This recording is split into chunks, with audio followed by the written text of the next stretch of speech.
Bible परमेश्वर की कहानी। पहली कहानी है आरंभ में संसार की सृष्टि। हम एक सुंदर संसार में रहते हैं। आपके इर्द गिर्द अद्भुत वस्तुओं को देखें। आओ हम आरंभ में चलें और देखें कि बाइबल इसके बारे में क्या बताती है कि यह कैसे आरंभ हुआ। आरंभ में परमेश्वर ने आकाश और पृथ्वी को बनाया। परमेश्वर ने अंधेरे को एक तरफ किया और कहा उजियाला हो। उसने उजियाले को दिन कहा और उसने अंधेरे को रात कहा। पहला दिन हो गया। तब परमेश्वर ने ऊपर के पानी को नीचे के पानी से अलग करने के लिए एक अंतर बनाया। उसने उस अंतर को आकाश कहा। दूसरा दिन हो गया। परमेश्वर ने पानी को एक स्थान पर इकट्ठा किया और सूखी भूमि दिखाई दी। उसने सूखी भूमि को पृथ्वी कहा और इकट्ठे हुए पानी को समुंदर कहा। तब उसने घास, अनाज के पौधे और पेड़ बनाए। तीसरा दिन हो गया। तब परमेश्वर ने आकाश में ज्योतियां बनाई। उसने दिन के लिए सूर्य, रात के लिए चंद्रमा और सभी तारे बनाए। चौथा दिन हो गया। परमेश्वर ने पानी में तैरने के लिए मछलियाँ और आकाश में उड़ने के लिए पंछी बनाए। फलों फूलों उसने उनसे कहा संसार को संगीत और पानी में छपछपाने की आवाज़ों से भर दो। पांचवा दिन हो गया। इसके बाद परमेश्वर ने जानवर बनाए। उसने खेतों के जानवर, जंगली जानवर और जानवर जो भूमि पर रेंगते हैं को बनाया। अभी केवल एक और चीज़ बनानी है। परमेश्वर ने कहा सब चीज़ों से विशेष अभी केवल एक और चीज़ बनानी है। इस तरह परमेश्वर ने आदमी और औरत को उसके स्वरूप में बनाया। फलों फूलों उसने कहा संसार पर अधिकार रखो। मछलियों, पंछियों और जानवरों की देखभाल करो। छठवां दिन हो गया। तब परमेश्वर ने सब कुछ जो बनाया था उसे देखा। यह बहुत अच्छा है। उसने कहा इस तरह सातवां दिन उसने विश्राम किया और उस दिन को विशेष बनाया। सातवां दिन हो गया। प्रश्न परमेश्वर उसकी सृष्टि से प्रसन्न था। उसने सातवां दिन विश्राम किया। सही। दूसरी कथा पहला पाप। पाप में गिरना। पहले आदमी और औरत आदम और हवा एक सुंदर बाग में रहते थे जो परमेश्वर ने उनके लिए बनाया था। पर शैतान एक धूर्त सांप की तरह आया और आदम और हवा की परीक्षा ली। क्या परमेश्वर ने तुमको सही में कहा इन पेड़ों के फलों को मत खाओ? सांप ने हवा से पूछा केवल बीच वाले पेड़ से। हवा ने जवाब दिया अगर हम इससे फल खाएं तो हम मर जाएंगे।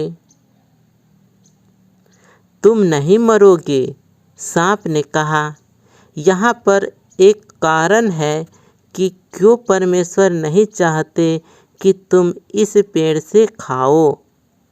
अगर तुम खाओगे तो तुम उसके जैसे बन जाओगे जो वह जानता है तुम भी जानोगे। हवा ने फल खा लिया। उसने कुछ आदम को भी दिया जो उसके साथ था। उसने भी इसे खाया और एकदम से उन्होंने वह जाना जो उन्होंने पहले कभी नहीं जाना था। एक बात जो वह जानते थे कि वह नंगे थे। उन्होंने अपने आप को ढकने के लिए पत्तों को जोड़ जोड़ कर सिल दिया। उन्होंने पहले कभी भी डर और शर्म को महसूस नहीं किया था, इसलिए वह जानते थे कि कुछ गलत हुआ है। आदम, हवा। परमेश्वर ने आवाज़ दी, हम छिप रहे हैं। आदम ने कहा, हम नंगे हैं। तुम इसलिए यह जानते हो क्योंकि तुमने उस पेड़ से खा लिया है। परमेश्वर ने गहरी सांस ली। तब आदम ने हवा को दोष दिया और हवा ने सांप को दोष दिया। परमेश्वर ने कहा, सांप, तू पेट के बल चलेगा, एक स्त्री का पुत्र तुझे हराएगा। हवा, संतान पैदा करना कठिन होगा। आदम, अन्न उगाना मुश्किल होगा। तब परमेश्वर ने आदम और हवा के लिए कपड़े बनाए और उन्हें बाग से बाहर भेज दिया। उसने एक ज्वालामय तलवार के साथ एक स्वर्गदूत को वहां पर रखा ताकि वह वापस न आ सके। प्रश्न, जब उन्होंने आज्ञा उल्लंघना की, आदम और हवा ने परमेश्वर के विरुद्ध पाप किया। सही। तीसरी कहानी है दो दो करके, नूह और जल प्रलय। पृथ्वी लोगों से भर गई थी, पर उन्होंने इतना ज़्यादा पाप किया कि परमेश्वर को दुख हुआ कि उसने उन्हें बनाया था। उसने पृथ्वी पर से हर एक को मिटाने के लिए एक जल प्रलय भेजने का निर्णय किया। यहाँ पर नूह नाम का एक मनुष्य था जो अन्य लोगों के समान नहीं था। नूह ने परमेश्वर से प्रेम किया और उसके आज्ञा का पालन किया। परमेश्वर ने नूह और उसके परिवार को जल प्रलय से बचाने का निर्णय किया। परमेश्वर ने नूह को जल प्रलय के बारे में सावधान किया। उसने उसे एक नीचे छत, 3 कोठरियों, एक खिड़की और एक द्वार के साथ एक विशाल जहाज बनाने को कहा। आज्ञाकारिता में नूह ने इसका निर्माण किया। परमेश्वर ने नूह को प्रत्येक जानवर की किस्मों में 2-2 करके लेने को कहा, एक नर एक नारी। तब नूह, उसका परिवार और जानवर जहाज के अंदर गए। परमेश्वर ने द्वार को बंद कर दिया। 40 दिन और 40 रात तक बारिश आती रही। पानी आकाश में गिरा और समुद्रों और झीलों से भी ऊपर आया, यहाँ तक कि सबसे ऊंची पहाड़ भी पानी में डूब गए। इन सब के दौरान नूह, उसका परिवार और सभी जानवर बाढ़ के जल के ऊपर तैरते जहाज में सुरक्षित थे। परमेश्वर एक पल के लिए भी नूह को भूला नहीं था।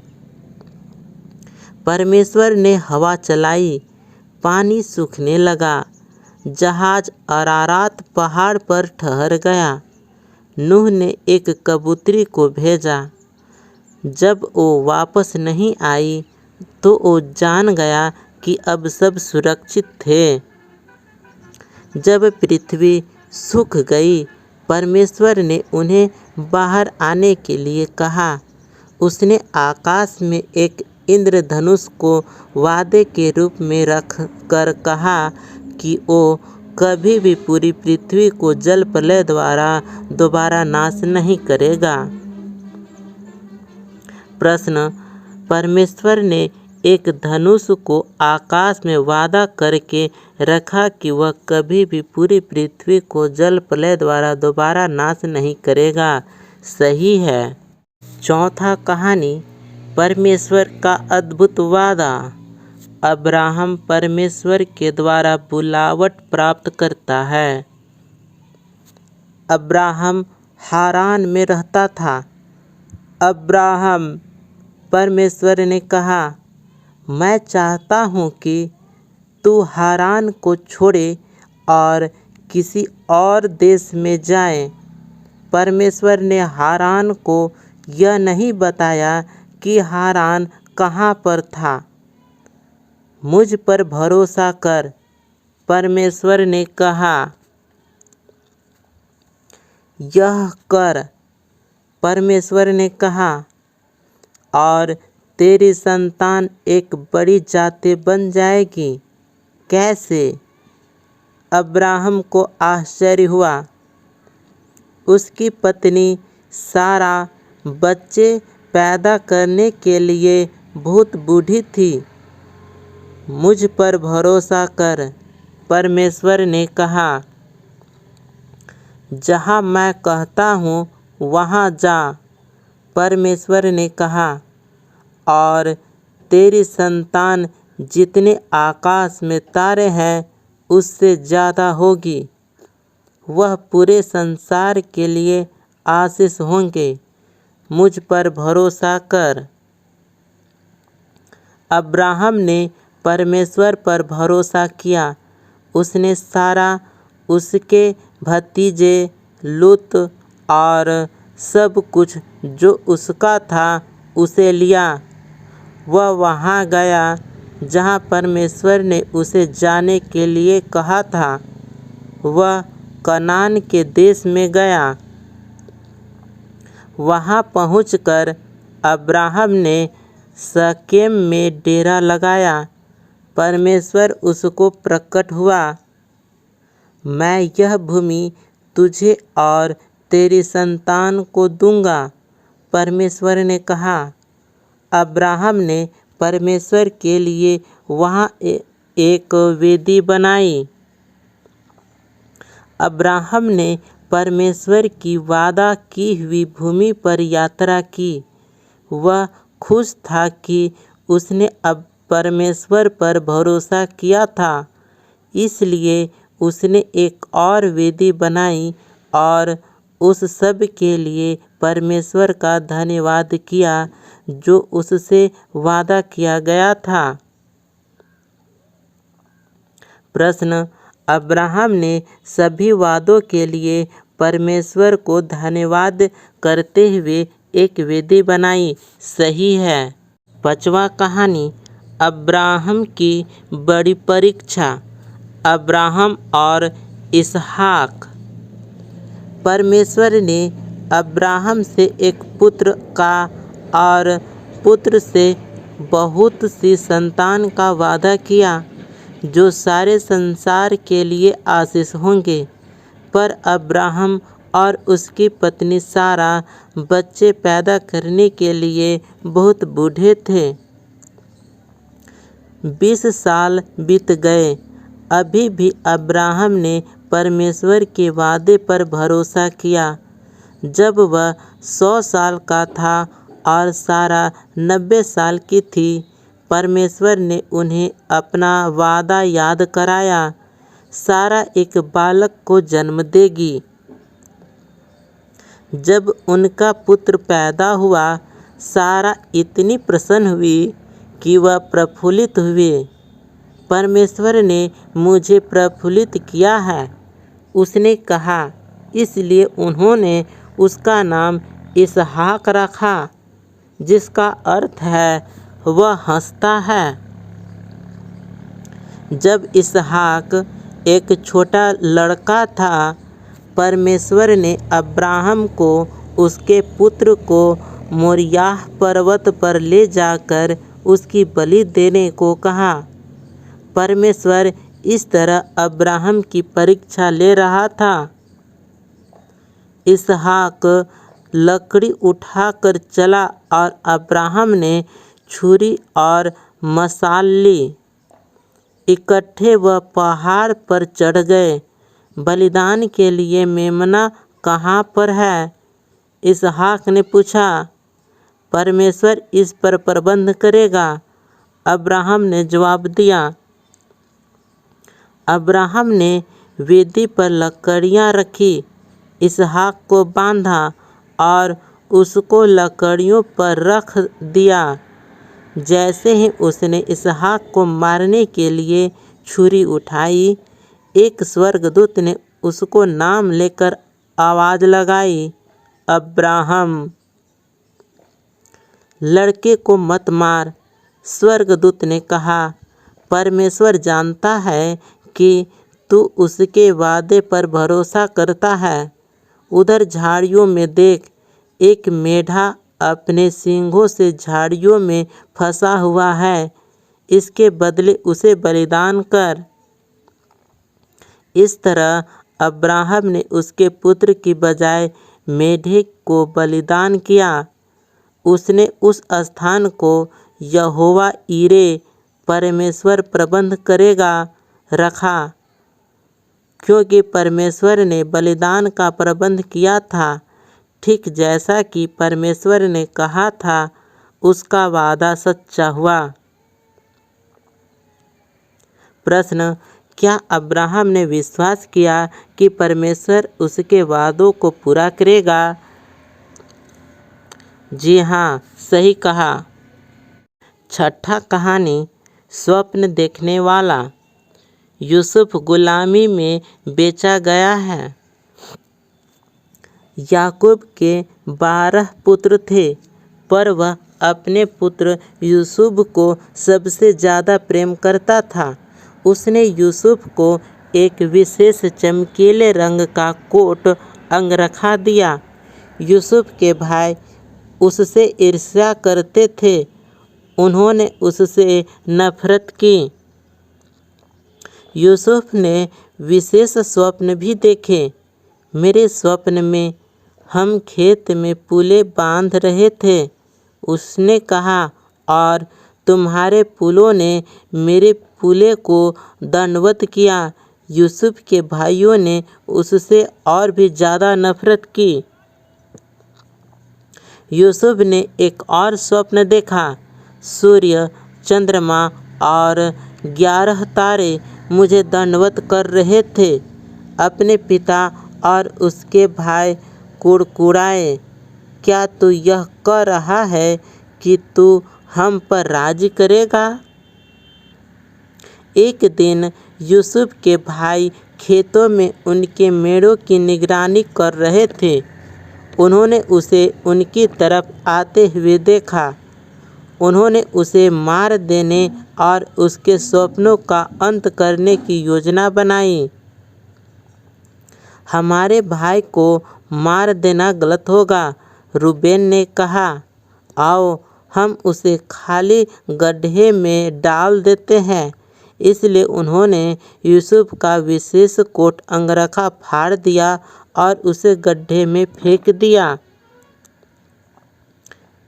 इस्माएली व्यापारी मिस्र की तरफ उनकी मार्ग से गुजरे। आओ हम यूसुफ को इस्माएलियों को गुलाम करके बेच देते हैं, यहूदा ने सुझाव दिया। इसलिए भाइयों ने यूसुफ को चांदी के 20 सिक्कों के लिए बेच दिया। भाइयों ने यूसुफ के अंगरखा को बकरे के लहू में डुबोया और इसे याकूब को दिखाया। मेरा पुत्र मर गया है, वह रोया। इसी दौरान यूसुफ को मिस्र में ले जाया गया, लेकिन परमेश्वर यूसुफ के साथ था। मिस्र में इस्माइलियों ने यूसुफ को पोतीपर के पास बेच दिया, जो फिरौन का हाकिम था। परमेश्वर ने यूसुफ को आशीष दी और उसे सफल बनाया। पोतीपर ने यूसुफ को अपने पूरे घराने पर अधिकारी बना दिया। प्रश्न: परमेश्वर यूसुफ के साथ तब भी था जब वह मिस्र में गुलाम था। सही है।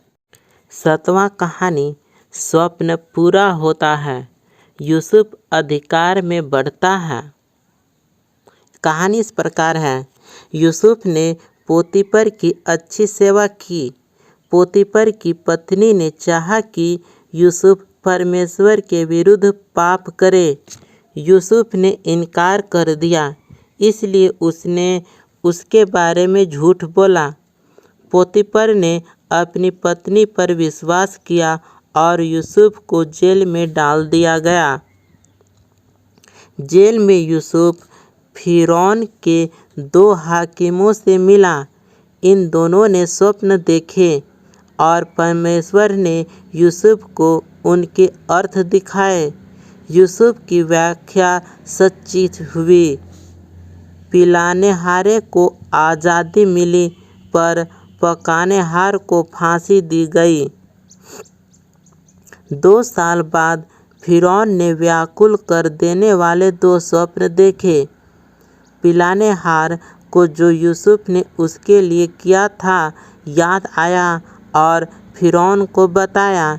इस तरह फिरौन ने यूसुफ को बुलाया और उसे अपने स्वप्न बताया। परमेश्वर ने यूसुफ को फिरौन के स्वप्नों का अर्थ दिखाया। 7 साल तक भरपूर फसल होगी। यूसुफ ने कहा, इसलिए भोजन को जमा कर ले, क्योंकि इसके बाद 7 साल का अकाल होगा। फिरौन यूसुफ की बुद्धि से प्रभावित हुआ, इसलिए उसने यूसुफ को सारा भोजन एकत्र करने का जिम्मा सौंपा। फिरौन को छोड़ मिस्र में कोई भी यूसुफ से ज़्यादा शक्तिशाली नहीं था। यूसुफ के भाई मिस्र में भोजन खरीदने के लिए गए। उन्होंने यूसुफ को दंडवत किया, पर उसे पहचान नहीं पाए। जब उसने देखा कि वह बदल चुके थे, तब उसने उन्हें बताया कि वह कौन था। भाई भयभीत हो गए थे। तुम लोगों ने मेरे लिए बुराई का विचार किया, यूसुफ ने कहा, परंतु परमेश्वर ने उसे भलाई के लिए प्रयोग किया। हमारे पूरे परिवार को मिस्र में ले आओ, हमारे पास खाने के लिए भरपूर होगा। प्रश्न: यूसुफ के भाइयों ने उसका बुरा करना चाहा, परंतु परमेश्वर ने इसमें से भलाई पैदा की। सही है। 8वां कहानी एक बच्चा और एक झाड़ी। मूसा का जन्म और जलती हुई झाड़ी। कहानी इस प्रकार है। मिस्र इस्राएलियों में भरा हुआ था। एक फिरौन डरता था कि इस्राएली बेहद शक्तिशाली बन जाएंगे, इसलिए उसने उन्हें गुलाम बनाकर उनसे बेहद बुरा बर्ताव किया। फिरौन ने आदेश दिया कि सभी इस्राएली लड़के मार दिए जाएं। एक स्त्री ने उसके बच्चे को टोकरी में रखा और उसे नदी के किनारे पर छिपा दिया। उसकी बहन उसे देखती रही। फिरौन की बेटी नदी के किनारे नहा रही थी। उसे बच्चा मिल गया और उसने उसे रखने का निर्णय लिया। उसकी बहन ने उसके पालन पोषण के लिए उसकी माता की सहायता की पेशकश की। फिरौन की बेटी ने उसका नाम मूसा रखा। मूसा बड़ा हुआ। एक दिन उसने देखा कि एक मिस्री इस्राएली को मार रहा है। मूसा ने मिस्री को मार दिया और मिद्यान को भाग गया और 40 साल तक एक चरवाहा होकर रहा। मूसा होरब पर्वत पर अपनी भेड़ों की निगरानी कर रहा था। परमेश्वर की आवाज़ एक जलती झाड़ी से बोलने लगी, मूसा, मेरे लोग कष्ट में हैं, मैंने उन्हें आज़ाद कराने के लिए तुझे चुना है। मैं नहीं कर सकता, मूसा ने जवाब दिया। मैं तुम्हारी सहायता करूँगा, परमेश्वर ने वायदा किया। अपनी लाठी नीचे फेंक, मूसा ने किया। वह लाठी एक सांप में बदल गई। जब उसने उसे उठाया, यह पुनः एक लाठी बन गई। अपना हाथ ढांप ले, परमेश्वर ने कहा। मूसा ने ऐसा ही किया। उसने देखा यह रोग से भर गया था। जब उसने दोबारा किया, वह चंगा हो गया था। यह जाकर फिरौन को दिखाया। परमेश्वर ने कहा, मैं एक अच्छा वक्ता नहीं हूँ। मूसा ने कहा, मैं तुझे शब्द दूंगा। परमेश्वर ने कहा, तुम्हारा भाई हारून सहायता कर सकता है।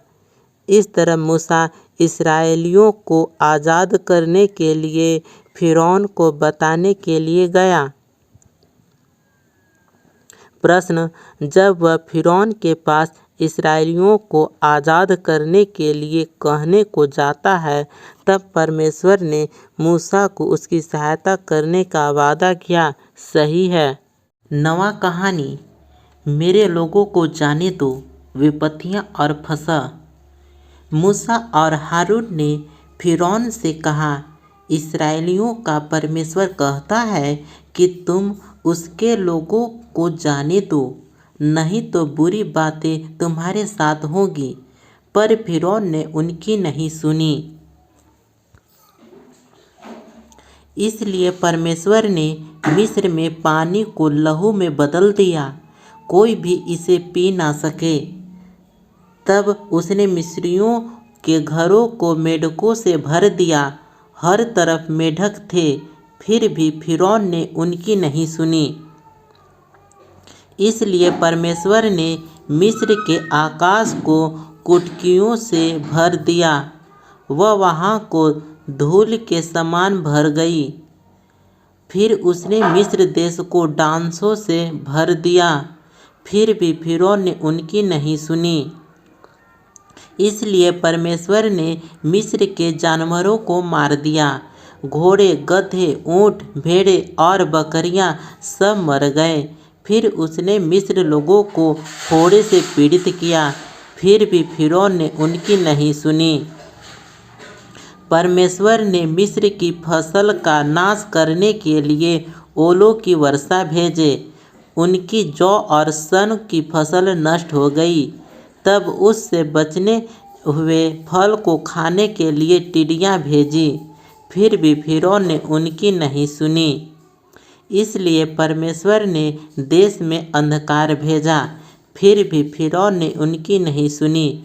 परमेश्वर ने कहा, मैं मिस्र में प्रत्येक पहिलौठों को मार दूंगा और सभी पशुओं के पहिलौठों को भी।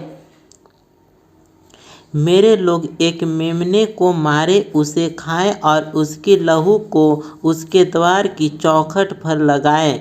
मैं लहू को देखूंगा और उनके घरों को छोड़ दूंगा, उनके बच्चे नहीं मरेंगे। तुम इसे फसह कहोगे और सदा उसे याद रखोगे। इस्राएलियों ने परमेश्वर की आज्ञा मानी, पर मिस्रियों के पहिलौठे मर गए, यहाँ तक कि फिरौन का पुत्र भी। अंत में फिरौन ने सुनी, उसने इस्राएलियों को जाने दिया। प्रश्न, बुरी बातें मिस्र में हुई क्योंकि फिरौन ने परमेश्वर के लोगों को जाने नहीं दिया। सही है। बाइबल का 10वां कहानी, परमेश्वर एक मार्ग बनाता है। लाल समुंदर का 2 भाग होना और 10 आज्ञाएं। 10वीं विपत्ति में फिरौन के पुत्र के मरने के बाद उसने इस्राएलियों को जाने दिया। वह लाल समुंदर के पास थे जब फिरौन ने अपना मन बदला और उनका पीछा किया। जब इस्राएलियों ने फिरौन के रथों को देखा, वह बहुत भयभीत हो गए। लेकिन परमेश्वर ने मूसा को लाल समुंदर की तरफ उसकी लाठी को उठाने के लिए कहा। परमेश्वर ने एक जोरदार हवा भेजी और समुंदर को 2 भाग कर दिया। एक सूखा मार्ग प्रकट हो गया और इस्राएली लाल समुंदर के बीच में से निकल गए। यहाँ पर उनकी दोनों तरफ एक पानी की दीवार थी। वह सुरक्षित दूसरी तरफ पहुँच गए। फिरौन और उसकी सेना समुंदर में उनके पीछे गई। परमेश्वर ने मूसा को उसका हाथ बढ़ाने के लिए कहा। तब समुंदर फिर से वापस एक हो गया और फिरौन और उसकी सेना डूब गई। परमेश्वर ने उसके लोगों की एक उजाड़ में अगुवाई की। उसने उन्हें भोजन और पानी दिया। उन्होंने सीनै पर्वत के पास डेरा लगाए, जहाँ पर परमेश्वर ने पहाड़ की चोटी पर मूसा को मिलने के लिए कहा। आग और धुएं से घिरा हुआ मूसा ऊपर चढ़ गया और परमेश्वर उससे मिलने के लिए नीचे आए। तब परमेश्वर ने मूसा को 2 पत्थर की पट्टियों पर 10 आज्ञाएं दी। अन्य देवताओं की आराधना मत करना, मूर्तियां मत बनाना, आदर के साथ मेरा नाम लेना, विश्राम दिन को एक विशेष दिन करके मनाना, अपने माता पिता का आदर करना, कत्ल मत करना, अपने पति या अपने पत्नी से वफादार रहना, चोरी मत करना, लोगों से या जो उनके पास है उससे ईर्ष्या मत करना। अब लोग जानते थे कि कैसे परमेश्वर की आज्ञा का पालन करना है। प्रश्न: क्या 10 आज्ञाओं ने इस्राएलियों को बताया कि कैसे परमेश्वर का आज्ञा करना है? सही है। 11वां कहानी: पानी के 2 भाग होते हैं और दीवारें गिरती हैं। वादे किए देश में प्रवेश करना। मूसा ने 12 भेदिए को वायदा किए देश में भेजा। उनमें से 10 ने कहा, हम वहाँ के लोगों को कभी भी हरा नहीं सकते हैं। पर यहोशू और कालेब ने कहा, परमेश्वर की सहायता के साथ हम इसे कर सकते हैं। डरे हुए लोगों ने 10 भेदियों की बात पर विश्वास किया। परमेश्वर ने कहा, यहोशू और कालेब के साथ केवल तुम्हारी संतान ही वादा किए देश में प्रवेश करेगी। इस तरह उजाड़ में 40 साल के बाद अब यह समय था। यहोशू ने 2 भेदियों को यरीहो में भेजा। वह राहाब नाम की एक स्त्री से मिले। उसने उन्हें छिपाया और दीवार से नीचे उतरने में सहायता की। उन्होंने उसे और उसके परिवार को बचाने का वायदा किया। इस्राएलियों ने यरदन नदी पार की। पहले याजक वाचा का संदूक उठाए आगे गए। जब उनके पांव ने नदी को स्पर्श किया, तब उसने बहना बंद कर दिया। हर कोई सूखी भूमि से होकर निकल गया। आगे यरीहो था। परमेश्वर ने यहोशू से कहा, 6 दिन तक यरीहो की चारों तरफ दिन में 1 बार घूमना। तब 7वें दिन 7 बार चक्कर लगाना, नरसिंहों को फूंकना, जय जयकार करना, दीवार नीचे गिर जाएगी। यहोशू ने परमेश्वर पर भरोसा किया। जैसा प्रभु ने कहा उसने वैसा ही किया। दीवारें गिर गए। उन्होंने शहर को कब्जे में ले लिया। राहाब बच गई। परमेश्वर ने लोगों ने वादा की हुई भूमि को कब्जे में लेना आरंभ किया।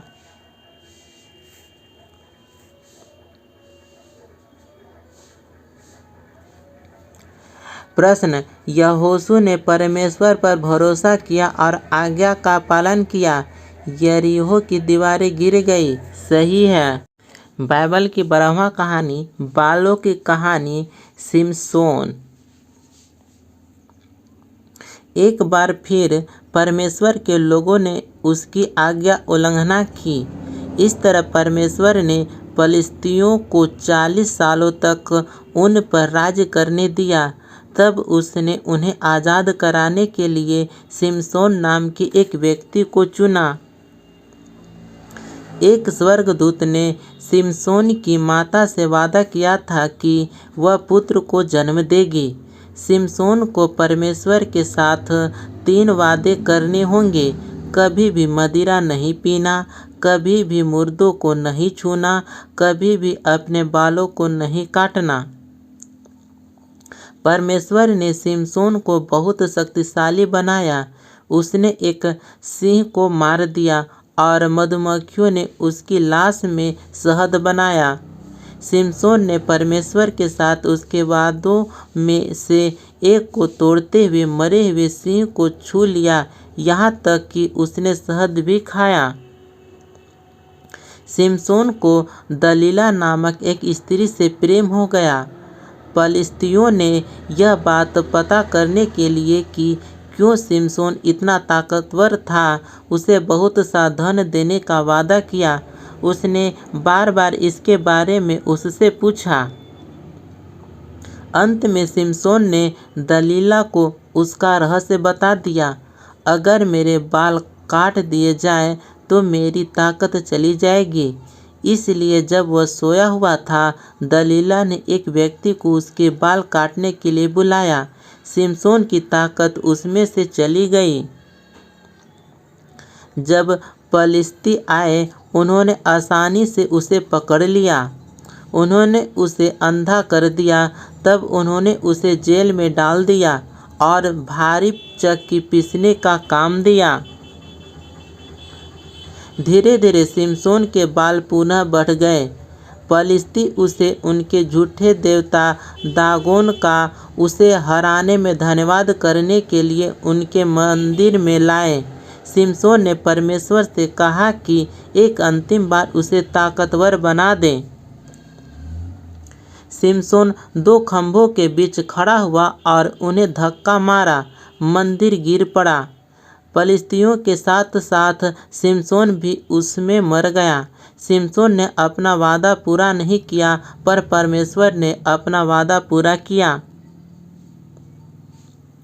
प्रश्न: क्या परमेश्वर ने सिमसोन को इसलिए पुनः ताकतवर बनाया ताकि उसके लोग पलिश्तियों से आज़ाद हो सके? सही है। 13वां कहानी है जहाँ भी तुम जाओ। रूत। इस्राएल में एक अकाल पड़ गया। एलीमेलेक, नाओमी और उनके पुत्र भोजन की खोज में मोआब को गए। एलीमेलेक मर गया। पुत्रों ने मोआबी स्त्रियों ओर्पा और रूत से विवाह कर लिया। तब पुत्र भी मर गए। तीनों स्त्रियों के पास पति नहीं थे। जब इस्राएल में अकाल समाप्त हो गया, नाओमी ने घर जाने का फैसला किया। मोआब में ही रहो। उसने अपनी बहुओं से कहा, यह तुम्हारा घर है। ओर्पा वहीं रही, पर रूत ने कहा, जहाँ भी आप जाओ मैं जाऊंगी। आपका लोग मेरे लोग होंगे, आपका परमेश्वर मेरा परमेश्वर होगा। रूत और नाओमी इकट्ठे वापस इस्राएल को गए। यह इस्राएल में फसल के कटने का समय था। नाओमी ने रूत से कहा कि वह जाकर खेत में काटने वालों के पीछे फसल को बीन ले। खेत एलीमेलेक के संबंधी बोअज का था। बोअज रूत के पास आया। तुम नाओमी के साथ बहुत अच्छी रही हो। बोअज ने कहा, घर छोड़ना मुश्किल रहा होगा, परमेश्वर तुम्हें आशीष दे। उसने रूत को भोजन दिया और अपने जवानों को उसकी देखरेख करने को कहा। रूत ने नओमी को बताया कि क्या हुआ था। नओमी मुस्कुराई। जब कोई मरता है उसका निकट संबंधी उसके परिवार की देखभाल करता है। वह व्यक्ति उनका निकटतम छुटकारा देने वाला संबंधी है। बोअज हमारा निकटतम संबंधी है, उसके निकट ही रहना। इसलिए रूत बोअज के निकट रही। वह हर दिन उसे और ज़्यादा पसंद करने लगा। बोअज ने एलीमेलेक की ज़मीन खरीदी और नओमी और रूत की देखभाल की। तब उसने रूत को उसके साथ विवाह करने के लिए कहा। रूत से एक पुत्र ओबेद पैदा हुआ। ओबेद का पुत्र ईसै था। ईसै का पुत्र दाऊद था और दाऊद इस्राएल का महान राजा बन गया। इसलिए परमेश्वर ने रूत को आशीष दी, ठीक जैसा कि बोअज ने प्रार्थना की थी। प्रश्न: दाऊद इस्राएल का महान राजा रूत का महान पड़पोता था। सही है। 14वां कहानी है रात में एक आवाज़। शमूएल परमेश्वर द्वारा बुलाहट पाता है। हन्ना उदास थी क्योंकि उसके कोई संतान नहीं थी। उसने प्रार्थना की और परमेश्वर ने उसे एक पुत्र शमूएल दिया। वह बहुत धन्यवादी थी, इसलिए उसने शमूएल को परमेश्वर की सेवा के लिए दे दिया। हन्ना ने उसका बेटा जो छोटा था को एली याजक के साथ तंबू में छोड़ दिया। शमूएल ने बूढ़े अंधा एली की सहायता की। वह तंबू में ही सोता था, जबकि एली साथ के कमरे में सोता था। एक रात शमूएल ने उसका नाम पुकारती एक आवाज़ को सुना। वह उठा और दौड़कर एली के पास गया। क्या आज्ञा है? उसने कहा। मैंने तुझे नहीं बुलाया। एली घुरघुराया। वापस अपने बिस्तर पर चला जा। शमूएल वापस बिस्तर पर चला गया। उसने फिर उसका नाम सुना। शमूएल दौड़कर एली के पास वापस गया। क्या आज्ञा है? उसने कहा। मैंने तुझे आवाज़ नहीं दी। एली नींद में बुड़बुड़ाया। वापस अपने बिस्तर पर चला जा। शमूएल ने तीसरी बार आवाज़ सुनने के बाद एली ने कहा, यह प्रभु था। अगर वह दोबारा आवाज़ लगाता है। एली ने कहा, कहना प्रभु बोल, तेरा दास सुन रहा है। इस तरह शमूएल ने वैसा ही किया। शमूएल, परमेश्वर ने कहा, क्या तू मेरा नबी हो सकता है और वफादारी से मेरे शब्दों को मेरे लोगों तक पहुंचा सकता है? मैं कर सकता हूँ, शमूएल ने कहा, और उसने अपने बूढ़े होने तक भी यह किया। प्रश्न: क्या परमेश्वर ने शमूएल को उसके लोगों तक उसका संदेश पहुंचाने के लिए एक नबी होने के लिए कहा था? हाँ, सही है। 15वां कहानी है पत्थर, गोफन और बड़ी बातें। दाऊद और गोलियत की कहानी।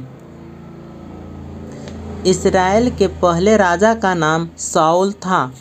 राजा शाऊल ने परमेश्वर की आज्ञा नहीं मानी, इसलिए परमेश्वर ने शमूएल नबी से कहा, ईसै नाम के एक व्यक्ति को ढूंढ, उसके पुत्रों में से एक नया राजा होगा। शमूएल को ईसै बैतलहम में मिला। उसने ईसै के 7 पुत्रों को देखा। वह सुंदर और बलवान दिखते थे, उनमें से कोई नहीं। परमेश्वर ने कहा, मैं बाहरी रूप को नहीं देखता, मैं एक व्यक्ति की आंतरिक दिल की परवाह करता हूँ। ईसै ने उसके सबसे छोटे बेटे को संदेश भेजा, जो खेतों में भेड़ें चरा रहा था। शमूएल ने उसे देखा और परमेश्वर ने कहा, वही है। इस तरह दाऊद नया राजा होने के लिए अभिषिक्त किया गया। कुछ समय के बाद इस्राएलियों ने पालिस्तियों के साथ युद्ध किया। एक दानव फालिस्ती सिपाही गोलियत ने इस्राएलियों को उसके साथ लड़ने के लिए एक योद्धा को भेजने के लिए कहा, पर सभी इस्राएली डरे हुए थे।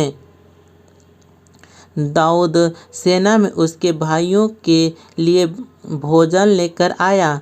उसने गोलियत की चुनौती सुनी और डरा नहीं। परमेश्वर की सेना का अपमान करने की उसकी इतनी हिम्मत। दाऊद ने कहा, मैं उसके साथ युद्ध करूंगा। अचंभित हुए राजा शाऊल ने दाऊद को अपने शस्त्र देने की पेशकश की। नहीं, दाऊद ने कहा, परमेश्वर ने जंगली जानवरों को मारने में मेरी सहायता की है, वह गोलियत के विरुद्ध भी मेरी सहायता करेगा। दाऊद ने 5 पत्थर और एक गोफन लिया। क्या मैं एक कुत्ता हूँ?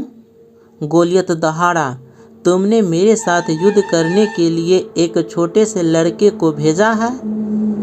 तेरे पास एक भाला है, दाऊद ने कहा, पर मेरे पास इस्राएल के परमेश्वर की सहायता है। दाऊद ने गोफन में पत्थर डाला और घुमा कर मारा। यह गोलियत के माथे में लगा और उसे नीचे गिरा दिया। इस्राएलियों ने फालिस्तियों को हरा दिया। परमेश्वर की सहायता के साथ दाऊद एक हीरो था। प्रश्न, परमेश्वर ने गोलियत दानव को 5 पत्थर और एक गोफन का प्रयोग करते मारने में दाऊद की सहायता की। सही है। 16वां कहानी, आकाश से आग। एलियाह की कहानी। दाऊद एक महान राजा बन गया था। तब उसके पुत्र सुलेमान ने राज्य किया। सुलेमान के मरने के बाद परमेश्वर के लोगों के बहुत बुरे राजा हुए। राजा आहाब सब बुरे राजाओं में से एक था। उसकी पत्नी इजेबल झूठे देवता बाली के आराध्य करती थी। इजेबल ने आहाब और परमेश्वर के लोगों को भी बाल की आराधना के लिए कायल कर लिया। उनके पापों के कारण परमेश्वर ने 7 सालों तक बारिश रोक दी। तब उसने उसके नबी एलियाह को राजा आहाब के पास भेजा। तूने परमेश्वर की आज्ञा उल्लंघना की है और बाल की आराधना की है। एलियाह ने कहा, हर एक को बोल, बाल के नबियों को भी, वह मुझसे पहाड़ कर्मेल पर मिले। मैं प्रमाणित करूंगा कि किसका परमेश्वर सच्चा है। हर कोई पहाड़ पर एकत्र हुआ। तब एलियाह ने लोगों से कहा, अपने मन में ठान लो, अगर प्रभु परमेश्वर है उसके पीछे चलो। फिर भी अगर बाल आज स्वयं को प्रमाणित करता है तो उसके पीछे चलो। बाल के नबी और मैं एक बछड़े को मारेंगे, इसे वेदी पर रखेंगे और प्रार्थना करेंगे। तब जो परमेश्वर बछड़े को जलाने के लिए आग भेजेगा वही सच्चा परमेश्वर है। बाल की नबी पहले गए। उन्होंने पूरी सुबह बाल को प्रार्थना की। कोई आग नहीं आई। शायद बाल सो रहा है। एलियाह हंसा, जोर से आवाज़ लगाओ। इसलिए बाल के नबियों ने दोपहर तक चिल्ला चिल्ला कर प्रार्थना की, फिर भी कुछ नहीं हुआ। एलियाह ने एक वेदी बनाई। उसने उस पर बछड़े और लकड़ी को रखा। उसने उसके इर्द गिर्द एक गड्ढा खुदवाया। तब उसने इस पर तब तक पानी डलवाया जब तक गड्ढा भर नहीं गया। एलियाह ने प्रार्थना की। तुरंत आकाश से आग गिरी। इसने बछड़े, लकड़ी, पत्थरों और पानी को जला दिया। लोगों ने दंडवत किया और पुकारा, प्रभु परमेश्वर है। प्रश्न, परमेश्वर ने यह प्रमाणित करने के लिए आकाश से क्या भेजा कि वह अकेला परमेश्वर है? तो आग भेजा। 17वां कहानी है एक गरजता बचाव। दानियेल और शेरों की मांद की कहानी। परमेश्वर के लोगों ने उसकी आज्ञा उल्लंघना की, इसलिए उसने उनके दुश्मनों को उन्हें गुलामी में ले जाने दिया। उन्होंने यरूशलेम का नाश किया और बहुत से यहूदियों को उनके अपने देश बाबुल में ले गए। दानियेल बाबुल में गए यहूदियों में से एक था। उसने परमेश्वर पर भरोसा किया और एक दिन में 3 बार उसे प्रार्थना की। परमेश्वर ने दानियेल को आशीष दी और वह उस देश में एक शक्तिशाली अगुआ बन गया। कुछ अगुवे दानियेल से ईर्ष्या करते थे, इसलिए उन्होंने एक नया कानून बनाया। लोग केवल राजा दारा से प्रार्थना कर सकते थे। जो कोई भी उल्लंघना करता वह एक शेरों की मांद में डाला जाएगा। दारा सहमत हो गया। दानियेल ने अभी भी परमेश्वर से प्रार्थना की और पकड़ लिया गया। दारा उदास था। वह दानियेल को पसंद करता था। उसने जाना कि उससे चालाकी की गई थी, पर वह कानून को नहीं बदल सकता था। दानियेल को शेरों की मांद में फेंक दिया गया। शेर दहाड़े और दानियेल की तरफ आए। तब एक स्वर्गदूत पहुंचा। परमेश्वर ने उसे भेजा था। स्वर्गदूत ने शेरों का मुंह बंद कर दिया। दानियेल ने बिना किसी नुकसान के वहां पर रात बिताई। दिन निकलने पर राजा दारा यह देखने के लिए गए कि क्या दानियेल जीवित था। परमेश्वर ने मुझे बचाने के लिए स्वर्गदूत को भेजा, दानियेल ने कहा। राजा रोमांचित हुआ। दानियेल को शेरों की मांद से बाहर निकाला गया। तब राजा दारा ने दानियेल के दुश्मनों को मांद में डाल दिया। शेर उन्हें हड़प कर गए। राजा दारा ने उसके राज्य में दानियेल के शक्तिशाली जीवित परमेश्वर का आदर करने के लिए कहा। प्रश्न: जब दानियेल को मांद में डाला गया, परमेश्वर के स्वर्गदूत ने किस किस्म के जानवर से उसकी सुरक्षा की? तो वह है शेरों से। 18वां कहानी है बहादुर और सुंदर रानी। एस्तेर की कहानी। एस्तेर फारस की रानी थी, यहाँ तक कि उसका पति राजा क्षयर्ष उसके रहस्य को नहीं जानता था। एस्तेर यहूदी थी। एस्तेर का रिश्तेदार मोर्दकै महल में कार्य करता था और उसकी देखभाल भी करता था। राजा क्षयर्ष के सलाहकार हामान ने एक बड़े इनाम को प्राप्त किया। वह बहुत घमंडी था। मोर्दकै के सिवा वह हर कोई उसके आगे सिर झुकाते थे।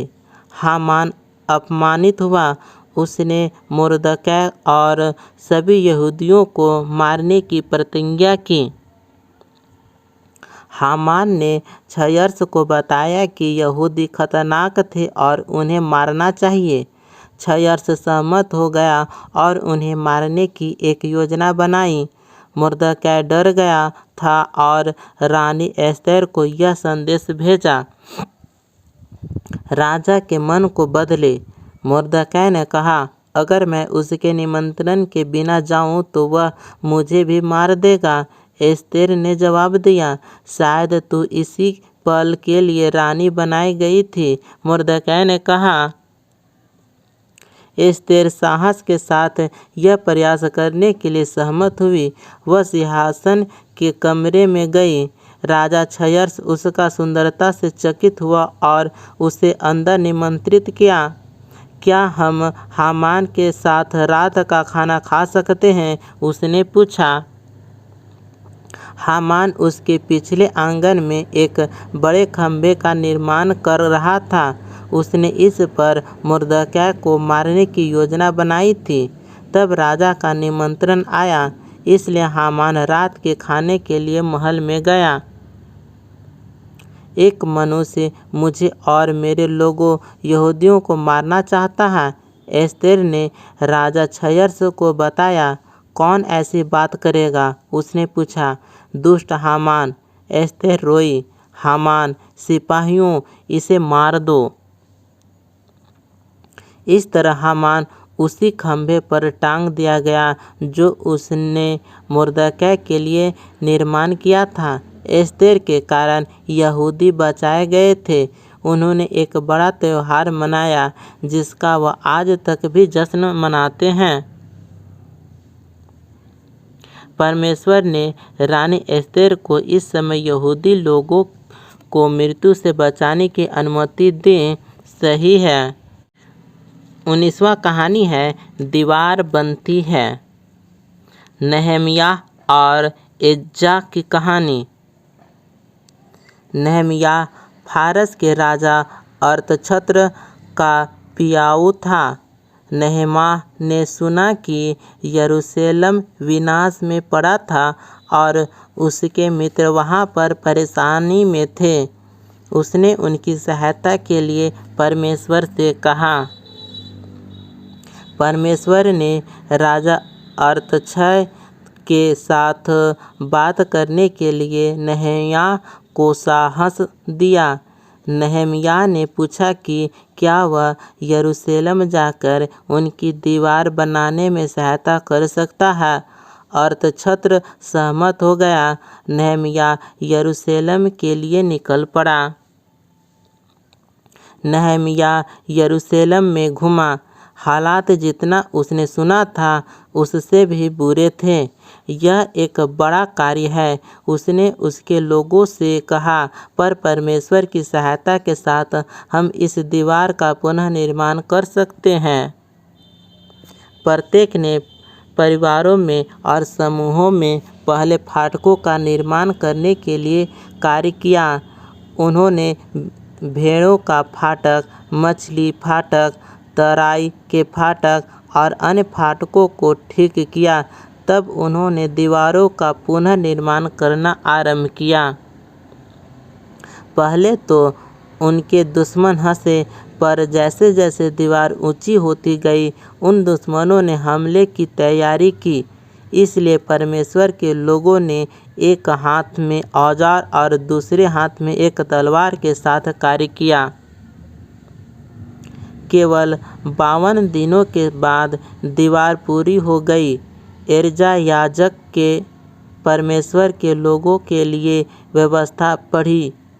उन्होंने परमेश्वर के नियमों का पालन करने का वायदा किया और उनकी सुरक्षा करने के लिए उसकी स्तुति की। प्रश्न: दीवारें बनाने के बाद किसने परमेश्वर की व्यवस्था लोगों को सिखाई? 20वां कहानी क्रिसमस का पहला उपहार। यीशु पैदा हुआ है। स्वर्गदूत जिब्राइल ने मरियम से कहा, तुम एक बालक को जन्म दोगी। कैसे? मरियम ने पूछा, मेरा विवाह नहीं हुआ है। परमेश्वर का पवित्र आत्मा तुम पर आएगा। बालक परमेश्वर का पुत्र होगा। मरियम ने उस पर विश्वास किया। मरियम की मंगनी यूसुफ के साथ हुई थी, पर उसने उसकी कहानी पर विश्वास नहीं किया, इसलिए स्वर्गदूत उसके पास भी आया। मरियम झूठ नहीं बोल रही है। उसका बालक परमेश्वर का पुत्र होगा। तुम उसका नाम यीशु रखना। कई महीने बीत गए। तब वह बैतलहम यूसुफ के शहर में सरकार के पास नाम लिखाने के लिए यात्रा करके गए। उस लंबी यात्रा के बाद मरियम के जन्म देने का समय पहुंचा। बैतलहम में सभी सराय भरी हुई थी। इस तरह से परमेश्वर का पुत्र एक अस्तबल में पैदा हुआ, कपड़ों में लपेटा गया और एक घास के बिस्तर पर रखा गया। उन्होंने उसका नाम यीशु रखा। उस रात को एक स्वर्गदूत बैतलहम के निकट पहाड़ियों में कुछ चरवाहों पर प्रकट हुआ। सुसमाचार, स्वर्गदूत ने कहा, तुम्हारा उद्धारकर्ता पैदा हुआ है, वह बैतलहम में एक चरनी में रखा हुआ है। अचानक और स्वर्गदूत प्रकट हुए, इतने ज़्यादा कि उनसे पूरा आकाश भर गया। आकाश में परमेश्वर की महिमा। उन सब ने गीत गाया, पृथ्वी पर उन मनुष्यों में जिनसे वह प्रसन्न है शांति हो।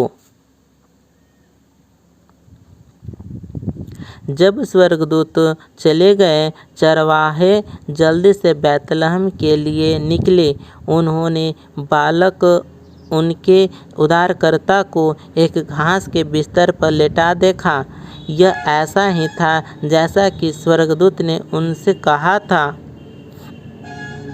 चरवाहों के यीशु को देखने के बाद वह शहर में से होकर गए। वह बहुत उत्साहित थे। उन्होंने जो हुआ था वह सबको बताया और उन्होंने परमेश्वर की उस सब के लिए जो उसने किया था प्रशंसा की। प्रश्न, चरवाहों के यीशु को देखने के बाद वह चुपचाप घर चले गए। गलत। 21वां कहानी है प्रिय पुत्र यीशु का बपतिस्मा की कहानी। परमेश्वर ने उसका विशेष मुक्तिदाता भेजने से पहले मलाकी भविष्यवक्ता ने कहा, एक संदेश देने वाला मार्ग को तैयार करने के लिए आएगा। इसलिए यूहन्ना यीशु से पहले यरदन नदी पर प्रचार करता हुआ आया, प्रभु के लिए मार्ग तैयार करो। यूहन्ना ने कहा, परमेश्वर अपने लोगों के लिए किसी विशेष को भेज रहा है। अपने मार्गों को बदलो, जो बुरी बातें तुमने की है उससे मन फिराओ, बपतिस्मा लो। इस तरह लोगों ने वही किया। क्या तुम वादा किए हुए मसीह हो?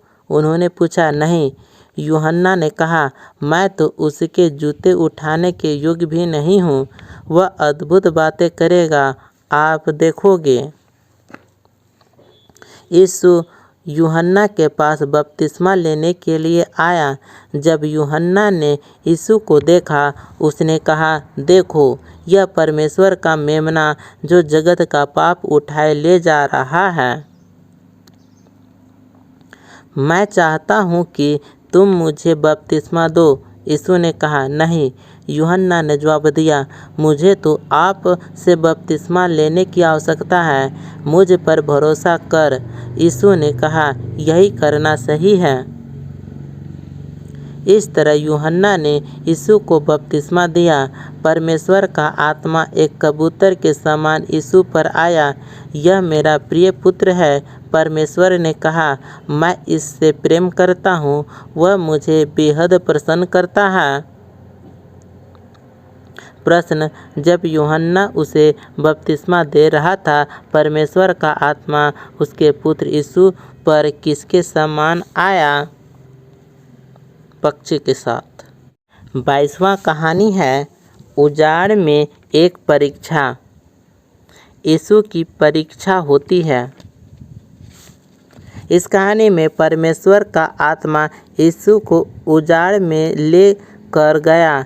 उसके पास 40 दिन और 40 रात तक खाने के लिए कुछ भी नहीं था। उसके बाद यीशु बहुत भूखा था। यह जानते हुए कि यीशु भूखा था, शैतान ने उसकी परीक्षा ली। उसने एक पत्थर की तरफ संकेत करके कहा, अगर तुम परमेश्वर के पुत्र हो तो इन पत्थरों से कहो कि वह रोटियां बन जाएं। यीशु ने शैतान को बाइबल में से परमेश्वर का वचन प्रयोग करते हुए उत्तर दिया, केवल रोटी से ही लोग जीवित नहीं रहते हैं। उसने कहा, उनका जीवन जो परमेश्वर कहता है उस पर निर्भर करता है। इसके बाद शैतान यीशु को मंदिर के ऊंचाई पर ले गया। अगर तुम परमेश्वर के पुत्र हो तो नीचे कूद जाओ। परमेश्वर का वचन कहता है कि परमेश्वर के स्वर्गदूत तुम्हें बचा लेंगे। इसलिए यीशु ने उसका दूसरा उत्तर देने के लिए परमेश्वर के वचन का प्रयोग किया। अपने परमेश्वर प्रभु की परीक्षा मत कर। उसने फिर बाइबल से हवाला देते हुए कहा। अंत में शैतान यीशु को एक पहाड़ की चोटी पर ले गया और उसे संसार के सब राज्य और धन दिखाया। यह तुम्हारा हो सकता है, उसने कहा, अगर तुम मुझे प्रणाम करो और मेरी आराधना करो तो। शैतान दूर चला जा, यीशु ने आज्ञा दी। तब उसने एक बार फिर परमेश्वर के वचन का हवाला दिया, क्योंकि ऐसा लिखा है, तू प्रभु अपने परमेश्वर को प्रणाम कर और केवल उसी की उपासना कर। जैसा ही यीशु ने यह कहा, शैतान उसे छोड़कर चला गया। तब स्वर्गदूत आए और उसकी सेवा की। यीशु ने परीक्षा का सामना किया और पाप नहीं किया, एक बार भी नहीं। प्रश्न, जब शैतान ने उसकी परीक्षा की, यीशु ने बाइबल से परमेश्वर के वचन का हवाला दिया और कभी पाप नहीं किया। बिल्कुल सही। 23वां कहानी है राजा और राज्य। पहाड़ी उपदेश की कहानी। यीशु ने स्वर्ग के राज्य के बारे में सिखाते यात्रा की और भीड़ उसके पीछे चली। वह अभी यह नहीं जानते थे कि यीशु राजा है, पर उसने उन्हें सिखाया कि कैसे उसके राज्य के लोगों को जीवन व्यतीत करता है। यीशु ने कहा, लोग तब अच्छाई करते हैं जब उनके दिलों में अच्छाई है। लोग तब बुराई करते हैं जब बुराई उनके दिलों में है। परमेश्वर आपके दिल को अपने दिल के जैसा बनाना चाहते हैं। भोजन और कपड़ों जैसी वस्तुओं के बारे में चिंता मत करो। यीशु ने कहा, अपने जीवनों में पहले यीशु को रखो, उसकी आज्ञा का पालन करो, उस पर विश्वास करो, भरोसा करो। वह यह निश्चित करेगा कि जो आपको चाहिए वह आपके पास हो। यीशु ने यह प्रार्थना सिखाई, परमेश्वर पिता, तेरा नाम पवित्र है। जैसे आप स्वर्ग पर राज करते हैं, पृथ्वी पर भी राज करे। हमारी आज की आवश्यकताओं को पूरा करें। आपकी आज्ञा मानने में हमारी सहायता करें। सारी सामर्थ्य सदा के लिए आपकी ही है। तब यीशु ने एक कहानी बताई। एक मनुष्य ने एक चट्टान पर उसका घर बनाया। एक बड़ा तूफान आया। क्योंकि वह घर चट्टान पर बना हुआ था, इसलिए यह गिरा नहीं। एक और मनुष्य ने अपने घर को नम्र और फिसलने वाली रेत पर बनाया। एक बड़ा तूफान आया, क्योंकि वह घर रेत पर बनाया गया था, यह एकदम से नीचे गिर गया।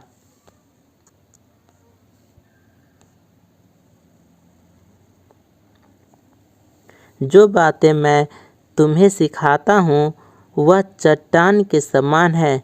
यीशु ने कहा, मेरी इन बातों को मानने वाले उस व्यक्ति की तरह हैं जिसने अपना घर चट्टान पर बनाया।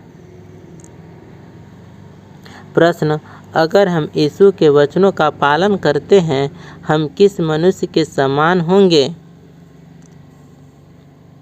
चट्टान पे बने घर के समान। 24वां कहानी है छत के द्वारा। यीशु एक लकवे के मनुष्य को चंगा करता है। कहानी इस प्रकार है।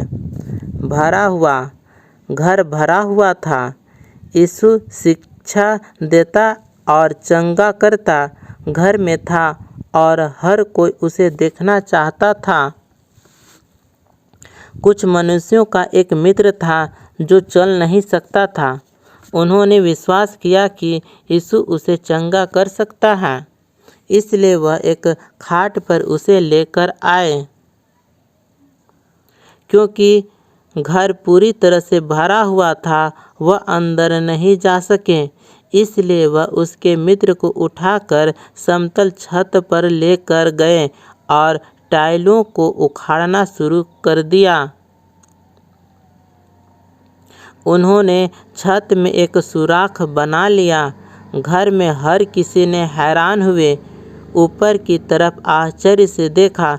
तब उन्होंने भीड़ के बीच में उनके मित्र को नीचे उतार दिया। उन्होंने सोचा कि यीशु उनके मित्र को चंगा करेगा। इसकी बजाय यीशु ने उससे कहा, तेरे पाप क्षमा हुए। धार्मिक अगुवे बहुत अप्रसन्न हुए थे।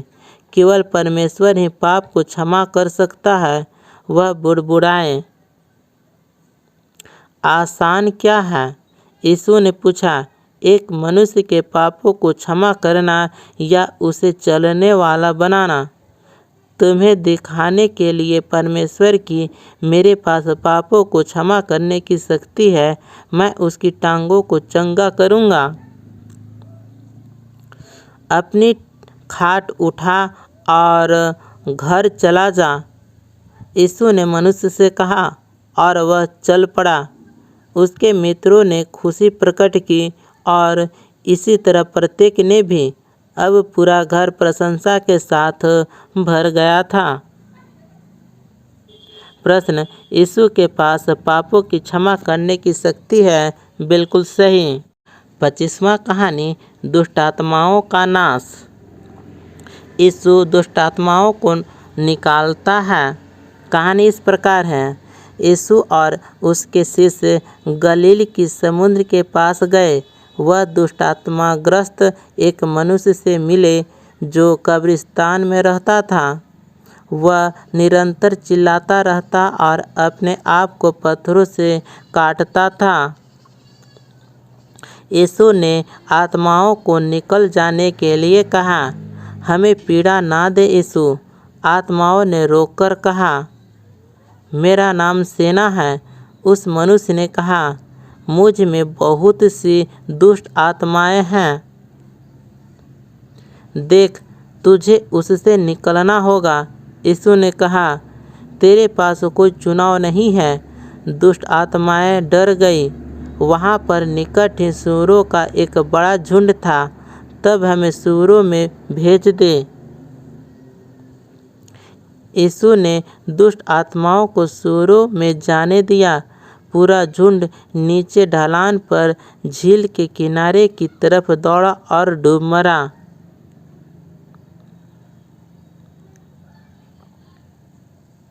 जो लोग सूअरों को चराते थे, वह जो हुआ था जाकर शहर में सबको बता दिया। शहर के लोग कब्रिस्तान पर आए। उन्होंने देखा कि यीशु ने मनुष्य को चंगा कर दिया था। घबराए हुए लोगों ने यीशु को वहाँ से चले जाने की विनती की।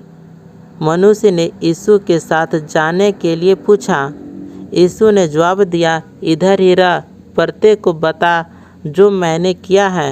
मनुष्य ने ऐसा ही किया और हर कोई अचंभित हुए।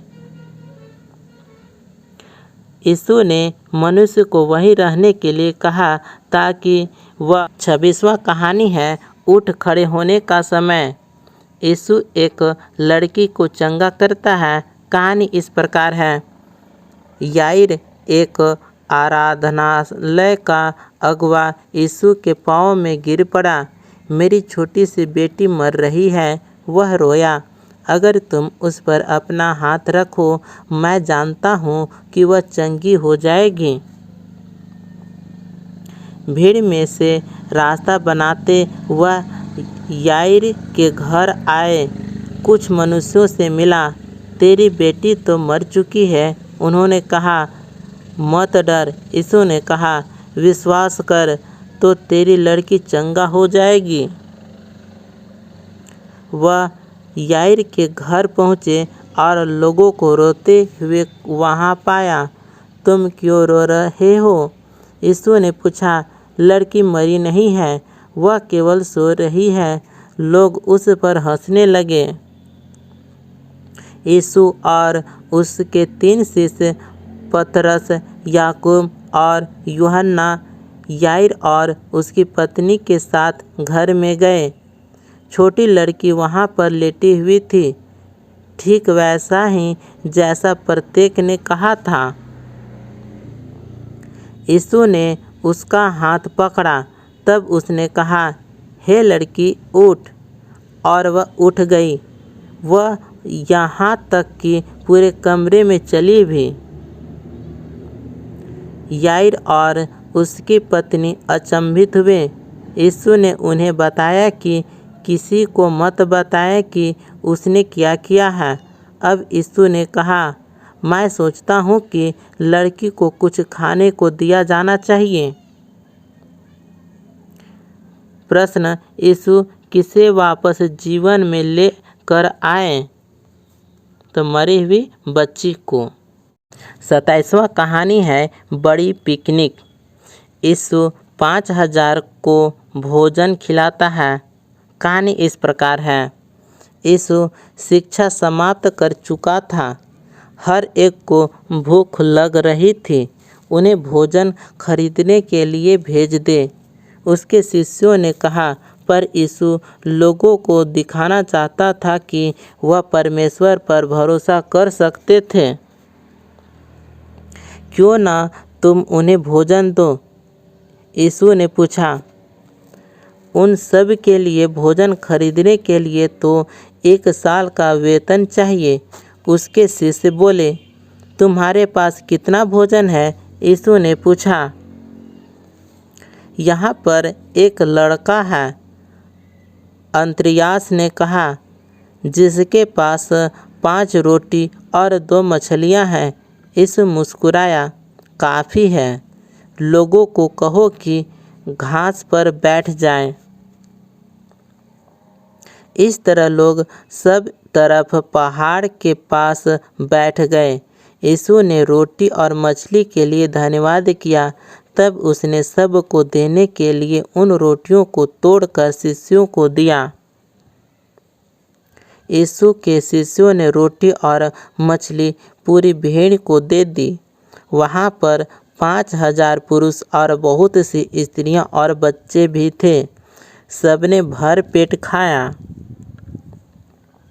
इसके बाद शिष्यों ने बचे हुए टुकड़े इकट्ठा किए। केवल 5 रोटी और 2 मछलियों से 12 टोकरी भर गई थी। लोग जानते थे कि वह उनके देख रेख के लिए परमेश्वर पर भरोसा कर सकते थे। प्रश्न, यीशु ने लोगों को भरोसा दिलाया कि वह उनकी देखरेख के लिए परमेश्वर पर भरोसा कर सकते थे। बिल्कुल सही। 28वां कहानी है घर वापस लौटना। एक पिता और उसके 2 पुत्र की कहानी इस प्रकार है।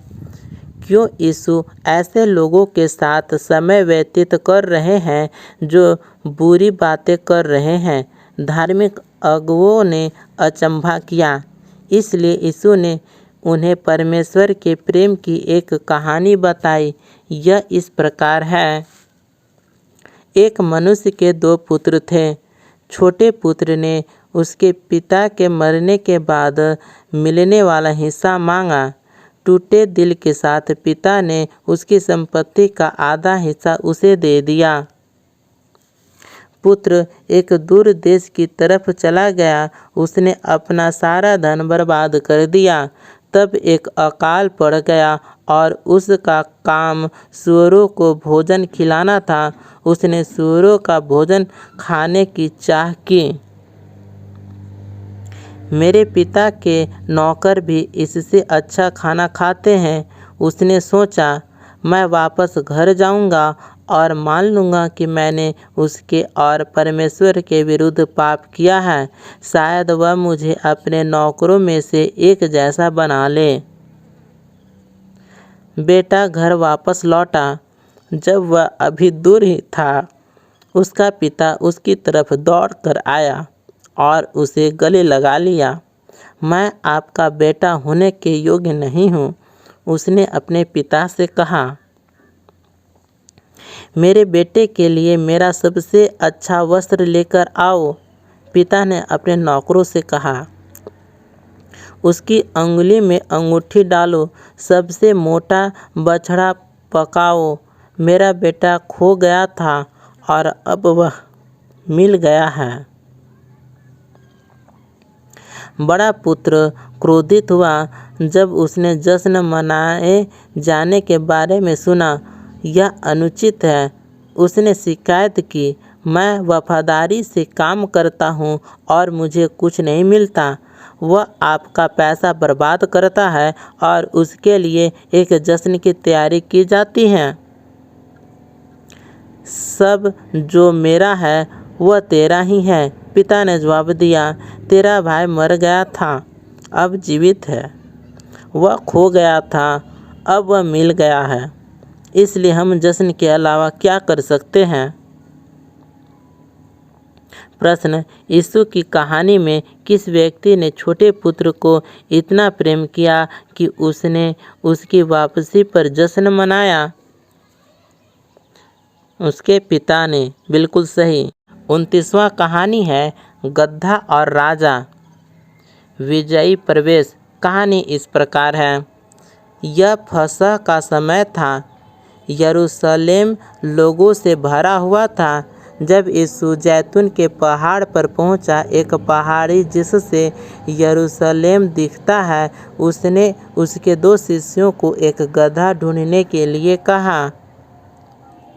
उन्होंने गधा ढूंढा और उस पर अपने कपड़े डाले।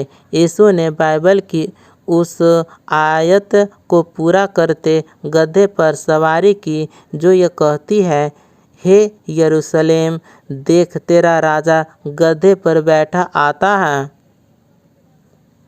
यीशु गधे पर चढ़कर यरूशलेम की तरफ गया। बहुत से लोगों ने उसके चमत्कारों को याद किया और उसके साथ शामिल हो गए।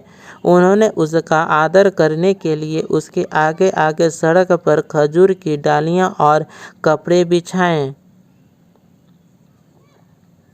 उन्होंने आशा की कि यीशु परमेश्वर का वादा किया उद्धार करता है, इसलिए उन्होंने पुकार कर कहा, होसाना, धन्य है वह जो प्रभु के नाम से आता है, धन्य है इस्राएल का राजा।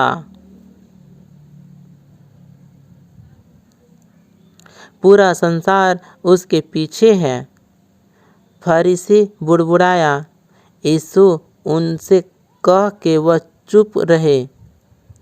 अगर यह सब भी चुप हो जाए, यीशु ने जवाब दिया, तो पत्थर चिल्लाकर मेरा प्रशंसा करेंगे। प्रश्न, कौन से लोगों का समूह यीशु को यरूशलेम में आता देखकर प्रसन्न नहीं थे? तो कुछ वहीं के लोग। 30वां कहानी है एक विदाई भोजन। अंतिम भोजन। कहानी इस प्रकार है। यीशु ने बीमार लोगों को चंगा किया और भूखे लोगों को भोजन खिलाया। उसने निष्कासित किए लोगों से प्रेम किया और हर एक को परमेश्वर के राज्य के बारे में सिखाया।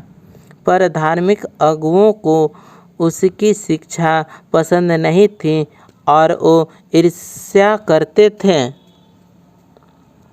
उन्होंने यीशु से इतनी नफरत की कि उसे मार देने का फैसला किया।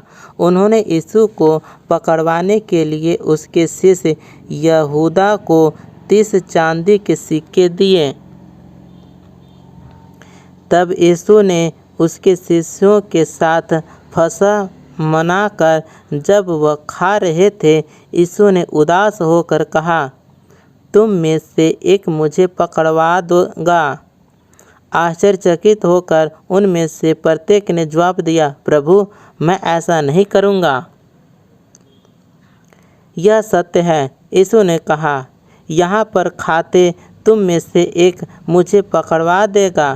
प्रभु, यह मैं नहीं। यहूदा ने कहा, तू इसे जानता है? यीशु ने जवाब दिया, जा इसे शीघ्र कर। इस तरह यहूदा चला गया। यीशु ने रोटी ली और इसके लिए परमेश्वर को धन्यवाद करके उसने इसे तोड़ा, उसके शिष्यों को यह दी और कहा, जब तुम इसे खाओ तो मुझे याद करो, यह तुम्हारे लिए दिया गया मेरा शरीर है। तब यीशु ने एक कटोरा लिया और इसके लिए परमेश्वर का धन्यवाद किया, हर कोई इस कटोरे में से पियो। उसने कहा, यह मेरा लहू है जो बहुतों के पापों की क्षमा के लिए बहाया गया है। जब वह खा चुके, यीशु और उसके शिष्यों ने एक साथ एक भजन गाया। तब वह प्रार्थना के लिए गतसमनी की तरफ चल पड़े। प्रश्न, यीशु ने उसके अपने शिष्यों को किस किस्म का खाना खाते समय उसे याद करने के लिए कहा था? तो रोटी खाते समय। 31वां कहानी है बाग में। यीशु पकड़ा जाता है। कहानी इस प्रकार है। उनके एक साथ खाना खाने के बाद यीशु ने उसके शिष्यों से कहा, आज रात तुम मुझे त्याग दोगे, मैं नहीं। पतरस ने साहस से कहा, यीशु, मैं तुझे कभी भी नहीं छोड़ूंगा। यीशु ने आह भरी, सुबह को मुर्गों के बाग देने से पहले तुम 3 बार कहोगे कि तुम मुझे नहीं जानते हो। मैं ऐसा करने से पहले मर जाऊंगा, पतरस ने कहा। जब वह गतसमनी के बाग में आए, यीशु ने उसके शिष्यों को उसके साथ प्रार्थना करने के लिए कहा। शिष्य थक चुके थे, वह सो गए। यीशु ने अकेले पिता से प्रार्थना की। यीशु जानता था कि उसके दुश्मन उसे मार देना चाहते थे। वह यह भी जानता था कि मरना उसके लिए परमेश्वर की योजना थी। मुझे कोई और मार्ग दिखा, उसने प्रार्थना की। नहीं तो जो तूने कहा मैं वही करूँगा। अचानक एक ज्योति चमकी, यहाँ पर चिल्लाहट थी और सब लोग उठ गए। एक क्रोधित भीड़ धार्मिक अगुओं के द्वारा भेजी हुई आई। यहूदा ने यह दिखाने के लिए कि किस व्यक्ति को पकड़ना है, यीशु का चुंबन लिया। मैं ही हूँ जिसे तुम ढूंढ रहे हो, यीशु ने कहा। जब उसने यह कहा, वह पीछे हटे और जमीन पर गिर पड़े। तब उन्होंने यीशु को पकड़ा और उसे धार्मिक अगुओं के पास ले गए। ज़्यादातर यीशु के शिष्य भाग गए, पर पतरस पीछे पीछे गया। उसने यह देखने के लिए कि आगे क्या होगा, एक आंगन में इंतजार किया। क्या तुम यीशु के साथ नहीं थे? किसी ने पूछा। डरे हुए पतरस ने कहा, नहीं। 2 और लोगों ने भी यही बात पूछी। तुम गलत हो, पतरस ने कहा। मैं तो यीशु को जानता भी नहीं हूँ। पतरस ने यीशु का 3 बार इनकार किया। जब उसने मुर्गे की बांग को सुना, वह बुरी तरह रोया। प्रश्न, यीशु के पकड़वाए जाने के बाद पतरस ने प्रत्येक को बताया कि वह यीशु के साथ रहा था। गलत है। 32वां कहानी है, यह समाप्त हुआ। सलीब की कहानी इस प्रकार है। धार्मिक अगुओं ने हाकिम पिलातुस से कहा कि यीशु खतरनाक था और वो राजा होना चाहता था। पिलातुस ने यीशु से पूछा, क्या यह सच है, मैं राजा हूँ? यीशु ने उत्तर दिया, पर इस संसार का नहीं हूँ। यीशु निर्दोष है। पिलातुस ने कहा, यहाँ पर उसको मार देने का कोई कारण नहीं है, मैं उसे आज़ाद करूँगा। पर भीड़ चिल्लाई, इसे मार दो। इसलिए पिलातुस ने यीशु को उसके सिपाहियों से कोड़े मरवाए। उन्होंने उसके सिर पर जबरन एक कांटों का मुकुट रखा। उन्होंने उसकी पीठ पर एक लकड़ी की सलीब रखी और उसे एक पहाड़ी पर लेकर गए। यहाँ पहाड़ी पर रोमी सिपाहियों ने यीशु को उसके हाथ और पांव सलीब पर रख कर कीले ठोक दिए। तब उसे ऊंचा टांग दिया गया। यीशु यहाँ पर दो अपराधियों के बीच में लटका था। दोपहर के समय आकाश अंधेरा हो गया। यीशु के मित्र रोए। धार्मिक अगुओं ने मजाक उड़ाया और कहा, तुमने दूसरे लोगों को बचाया, तुम अपने आप को क्यों नहीं बचा सकते? पिता, इन्हें क्षमा कर। यीशु ने कहा। जब यीशु की मृत्यु का समय आया, उसने उसकी आंखें बंद की और कहा, यह समाप्त हुआ। उसने उसके महान प्रेम के कारण वह कर दिया जिसके लिए वह आया था। यीशु के शिष्यों में से एक यूसुफ नाम के मनुष्य ने यीशु के मृत शरीर को एक नई कब्र में रखा।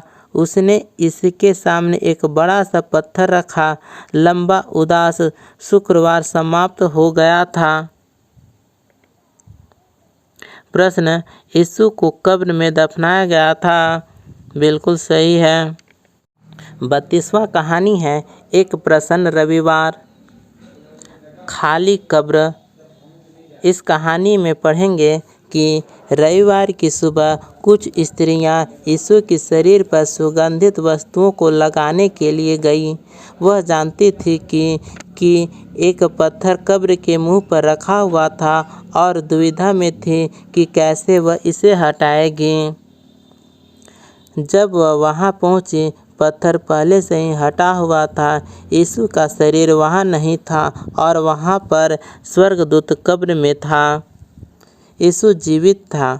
स्वर्गदूत ने कहा, जाओ, जाकर शिष्यों को बताओ।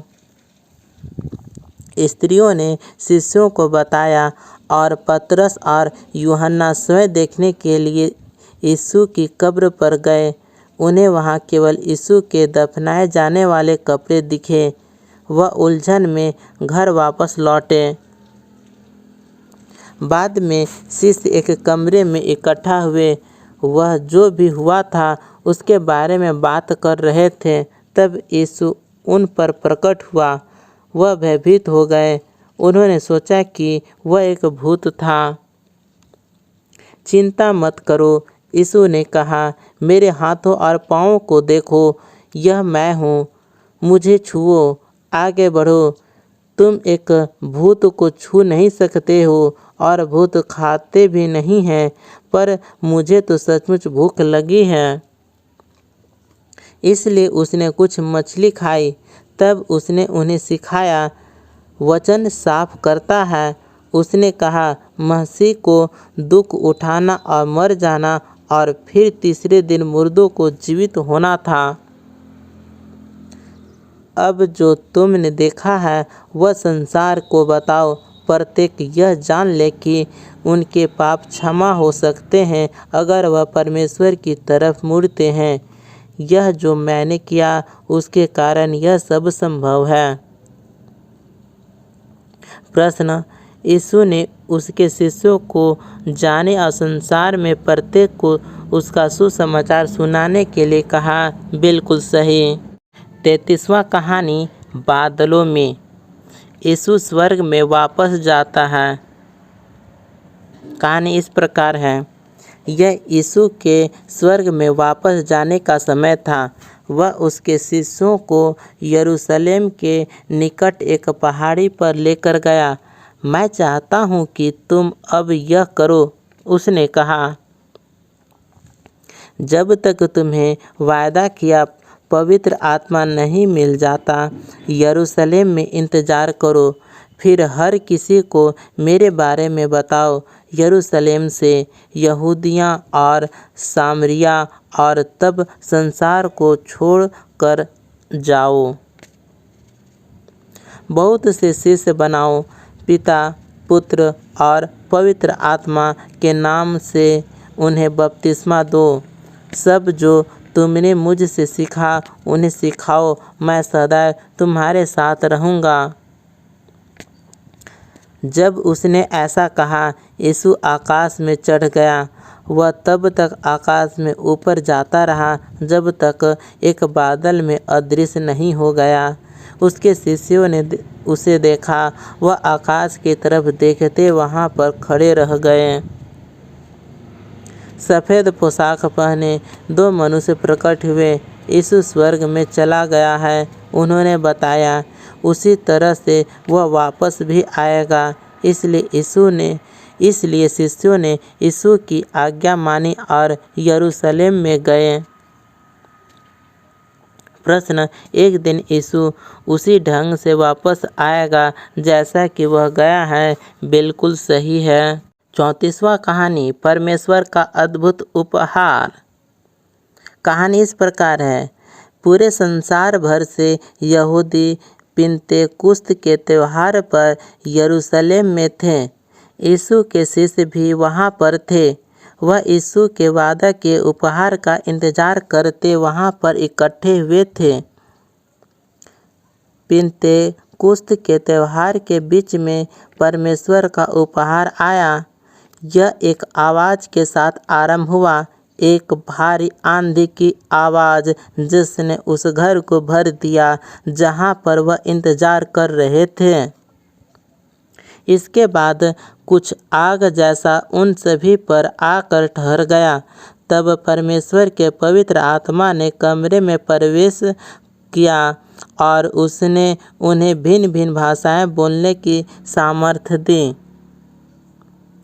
संसार के अन्य भागों से यहूदियों ने उन्हें सुना और आश्चर्यचकित हुए।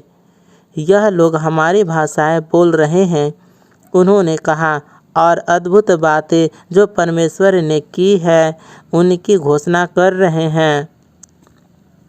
यह परमेश्वर का उपहार है, पतरस ने बताया। लंबे समय पहले इसका वादा किया गया था। यह यीशु मसीह के द्वारा हमारे पास आता है। तुमने उसको सलीब दिया, पर परमेश्वर उसे वापस जीवन में लेकर आया। हमें क्या करना चाहिए? लोगों ने उदास होकर पूछा। बुराई से मन फिराओ, पतरस ने कहा। यीशु मसीह में विश्वास करो, वह आपके पापों को क्षमा करेगा और तुम्हें उसका पवित्र आत्मा देगा। उसी दिन 3000 लोगों ने बपतिस्मा लिया। वह उन बहुत से लोगों में पहले थे जिन्होंने यीशु पर उनका उद्धारकर्ता करके भरोसा किया था। प्रश्न, लोगों ने यीशु में विश्वास करने और मन फिराने के बाद कैसे उनके विश्वास को दिखाया था? 35वां कहानी है, ना चांदी ना सोना। लंगड़ा आदमी चंगा होता है। कहानी इस प्रकार है। पतरस और यूहन्ना मंदिर में गए। एक मनुष्य वहाँ सुंदर फाटक पर था जो कभी भी पाँव पर नहीं चला था। वह धन के लिए लोगों से भीख मांग रहा था। क्या मुझे कुछ पैसा मिलेगा? उसने पतरस और यूहन्ना से पूछा। दोनों शिष्यों ने सीधा उस मनुष्य की आंखों में देखा।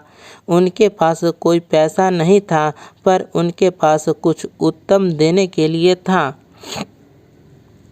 हमारी तरफ देख, पतरस ने कहा।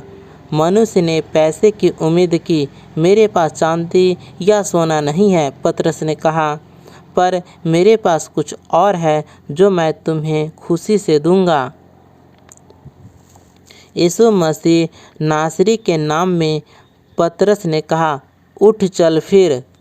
पतरस ने मनुष्य का हाथ पकड़ा और उसके घुटनों में शक्ति भर गई। मनुष्य उठा और चलने लगा। वह पतरस और यूहन्ना के साथ मंदिर के आंगन में गया। शीघ्र ही वह केवल पैदल नहीं चल रहा था, वह आसपास उछल कूद रहा था और परमेश्वर की प्रशंसा कर रहा था। लोगों ने उसे फाटक पर देखा था। वह जानते थे कि वह जन्म से लंगड़ा था, फिर भी वह वहाँ पर चल रहा था, उछल कूद रहा था और परमेश्वर का धन्यवाद कर रहा था। हर कोई आश्चर्यचकित था। पतरस ने लोगों को उसके बारे में बताया। उसकी शक्ति ने मनुष्य को चंगा किया था। उसने यीशु के बारे में उन्हें बताया। जब वह बता चुका तो उनमें से बहुतों ने भी यीशु का अनुसरण करने का फैसला किया। प्रश्न: हर किसी को आश्चर्य हुआ जब उस मनुष्य ने चलना आरंभ किया और उनमें बहुतों ने यीशु के अनुसरण का निर्णय लिया। बिल्कुल सही। 36वां कहानी है दुश्मन से मित्र तक। पौलुस यीशु को मिलता है। कहानी इस प्रकार है। शाऊल एक धार्मिक पुरुष था, एक फरीसी। उसने सोचा कि कोई भी जो यीशु में विश्वास करता था एक झूठ को फैला रहा था। उसे जेल में डाल दिया जाना चाहिए और यहाँ तक कि मार देना भी चाहिए। शाऊल दमिश्क में यीशु के शिष्यों को पकड़ने के लिए जा रहा था। अचानक एक चमकीली ज्योति उस पर चमकी। वह नीचे गिर पड़ा। एक आवाज़ ने कहा, शाऊल, तू मेरे साथ इतना निर्दयी क्यों है? प्रभु, तुम कौन हो? शाऊल ने पूछा। आवाज़ ने जवाब दिया, मैं यीशु हूँ, जिसे तुम नुकसान पहुँचाना चाहते हो। दमिश्क को जा, वहाँ तुम्हें पता चलेगा तुम्हें क्या करना चाहिए। शाऊल उठा, पर वह अंधा था। उसके मित्र दमिश्क में उसे एक घर में लेकर गए। शाऊल ने वहाँ पर 3 दिन तक इंतज़ार किया। उसने कुछ भी न खाया न पिया। इसी तरह यीशु एक दर्शन में हनन्याह दमिश्क में उसके शिष्यों में से एक पर प्रकट हुआ। यीशु ने उसे जाकर शाऊल से मिलने और उसके लिए प्रार्थना करने को कहा ताकि वह पुनः देखने लगे। पर शाऊल तो आपके शिष्यों को गिरफ्तार करना चाहता है। हनन्याह ने कांपते हुए कहा, मैं जानता हूँ। यीशु ने कहा, पर मैं शाऊल को संसार भर में मेरे बारे में बताने के लिए प्रयोग करना चाहता हूँ। हनन्याह शाऊल के लिए प्रार्थना करने को गया। यीशु ने मुझे भेजा है, उसने कहा, ताकि तुम देखने लगो और पवित्र आत्मा से भर सको। शाऊल पुनः देख सकता था। तब उसका बपतिस्मा हुआ।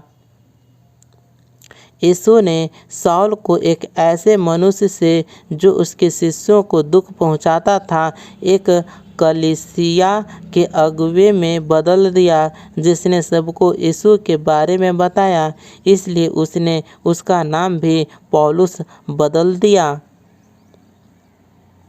प्रश्न: शाऊल का जीवन यीशु के द्वारा बदल गया था और उसका नाम भी पौलुस में बदल गया था। बिल्कुल सही। 37वां कहानी है प्रत्येक का स्वागत। पतरस का दर्शन और कुरनेलियुस। कहानी में है कि कुरनेलियुस रोमी सेना में एक अधिकारी था। वह कैसरिया नाम के एक स्थान में रहता था। वह और उसका परिवार परमेश्वर का आदर करते थे। वह यहूदी नहीं थे, वह अन्य जाति से थे। कुरनेलियुस ने एक दर्शन देखा। एक स्वर्गदूत ने उससे कहा, परमेश्वर तेरी प्रार्थनाओं को सुनता है और जानता है कि तुम गरीबों की सहायता करते हो। पतरस को यहाँ पर लाने के लिए याफा में मनुष्यों को भेज। उसी तरह कुरनेलियुस ने किया। याफा में अगले दिन पतरस छत पर प्रार्थना कर रहा था। एक दर्शन में एक बड़ा पात्र स्वर्ग से आया। यह जानवरों से भरा हुआ था। एक आवाज़ ने कहा, हे पतरस, उठ, कुछ मार कर खा। वह सब जानवर वही जानवर थे जिनको खाने की यहूदियों को अनुमति नहीं थी। मैं उन्हें नहीं खा सकता। पतरस ने जवाब दिया, अगर मैं कहूँ कि उन सब को खाना सही है, आवाज़ ने जवाब दिया, तब वह सब सही है। तभी कुरनेलियुस के संदेशवाहक भी पहुँचे, इसलिए पतरस और कुछ अन्य उसके साथ कैसरिया में गए। कुरनेलियुस का घर उसके मित्रों और परिवार के साथ पतरस को बोलते सुनने के लिए भरा पड़ा था। परमेश्वर ने मुझे दर्शन में दिखाया कि वह हर जाति से लोगों को स्वीकार करता है। परमेश्वर ने यीशु को हर एक के लिए भेजा। वह सब का प्रभु है। उसने बीमारों को चंगा किया और दबाए हुओं को आज़ाद किया। वह सलीब पर चढ़ाया गया और तब मुर्दों में से जी उठा था। हर कोई जो उस पर विश्वास करता है उसके पापों की क्षमा पाएगा। पवित्र आत्मा पिन्तेकुस्त के समान ही उन पर उतरा। पतरस ने उन्हें बपतिस्मा दिया। प्रश्न, क्या पतरस को परमेश्वर ने दिखाया कि वह प्रत्येक जाति के सभी लोगों को स्वीकार करता है? बिल्कुल सही। 38वां कहानी है यीशु के लिए यात्राएं। पौलुस की यात्रा और मुकदमा। कहानी इस प्रकार है। पौलुस ने विश्वास किया कि परमेश्वर चाहता है कि अन्य जातियों को यीशु के बारे में बताए, इसलिए उसने सीरिया, तुर्की और ग्रीस में 3 यात्राएं की। बहुत से लोगों ने यीशु में विश्वास किया और बहुत सी कलीसियाएं आरंभ हुई। कई सालों के बाद पौलुस यरूशलेम को वापस आया। कुछ लोग उसकी शिक्षा के कारण नाराज थे और उस पर हमला किया। उसे अनुचित ढंग से गिरफ्तार किया गया क्योंकि पौलुस एक रोमी नागरिक था। उसने रोम में उसका मुकदमा ले जाने के लिए कहा। पौलुस को रोम के लिए एक नाव पर भेजा गया। यात्रा धीमी थी। आओ हम क्रेते में इंतजार करें जब तक तूफान समाप्त नहीं हो जाता, पौलुस ने सुझाव दिया। कप्तान ने अनसुना करके यात्रा आगे बढ़ाई। वहाँ एक बड़ा तूफान आया। प्रत्येक ने सोचा कि वह मर जाएगा। एक स्वर्गदूत ने पौलुस से कहा कि वह सब बचाए जाएंगे और वह रोम जाएगा। पौलुस ने हर एक को यह बताया। किसी को कुछ भूमि नजर आई। मलाहों ने जहाज को छोड़कर जाने और अन्य को मरने के लिए छोड़ देने की योजना बनाई। पौलुस ने चेतावनी दी, तुम सब केवल तब तक जीवित रहोगे अगर हर कोई जहाज पर रहता है। जहाज माल्टा नाम के एक टापू से जा टकराया। सिपाही अगर कैदी भाग जाते हैं तो सज़ा मिलने के डर में थे, इसलिए उन्होंने उन्हें मार देने की योजना बनाई। पर उनका सेनापति पौलुस को पसंद करता था, इसलिए उसने उसके मनुष्यों को उन्हें जीवित रखने के लिए कहा। वह लड़खड़ाते किनारे पर आए। ठीक जैसा कि पौलुस ने कहा था, प्रत्येक जीवित था। माल्टा के हाकिम ने उन्हें साथ रहने की अनुमति दी। उसका पिता बीमार था। जब पौलुस ने उसके लिए प्रार्थना की, परमेश्वर ने उसे चंगा किया। वह एक और जहाज पर चढ़े और रोम की तरफ निकल पड़े, जहाँ वह पौलुस को एक घर में हथकड़ी में रखा गया। वहाँ पर रहते उसने संसार भर में नई कलीसियाओं को सिखाने के लिए पत्र लिखे। उसके पत्र अब बाइबल में शामिल हैं। प्रश्न, जब पौलुस रोम में था उसने कलीसियाओं को सिखाने के लिए पत्र लिखे। यह बात बिल्कुल सही है।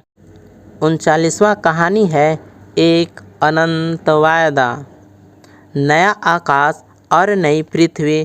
कहानी इस प्रकार है। यूहन्ना यीशु का एक शिष्य था। एक दिन यीशु सूर्य के समान चमकता हुआ एक दर्शन में उसके पास आया। मत डर, यीशु ने कहा, मैं मर गया था, अब मैं सदा के लिए जीवित हूँ। तब यूहन्ना ने एक नया आकाश और एक नई पृथ्वी देखी, परमेश्वर की वायदा की हुई नई सृष्टि। पहला आकाश और पहली पृथ्वी और समुंदर भी उनके साथ जाता रहा। इसके बाद यूहन्ना ने परमेश्वर के पवित्र शहर नए यरूशलेम को देखा। यह स्वर्ग से नीचे आ रहा था। यह सुंदर था, जैसा कि एक दुल्हन विवाह के दिन उसके पति से मिलने के लिए तैयार होती है। तब यूहन्ना ने परमेश्वर के सिंहासन से यह कहते एक ऊंची आवाज़ को सुना, अब से परमेश्वर उसके लोगों के बीच निवास करेगा और वह सब एक साथ रहेंगे। इस नए आकाश और पृथ्वी पर यहाँ पर कोई आंसू नहीं होगा, क्योंकि कोई भी दर्द में नहीं होगा और कोई भी मरेगा नहीं। वह बातें सदा के लिए चली गई हैं। तब सिंहासन से यह कहती हुई आवाज़ आई, मैं आरंभ और अंत हूँ। अगर आप प्यासे हैं तो मेरे पास आएं और मैं तुम्हें जीवन का जल दूंगा।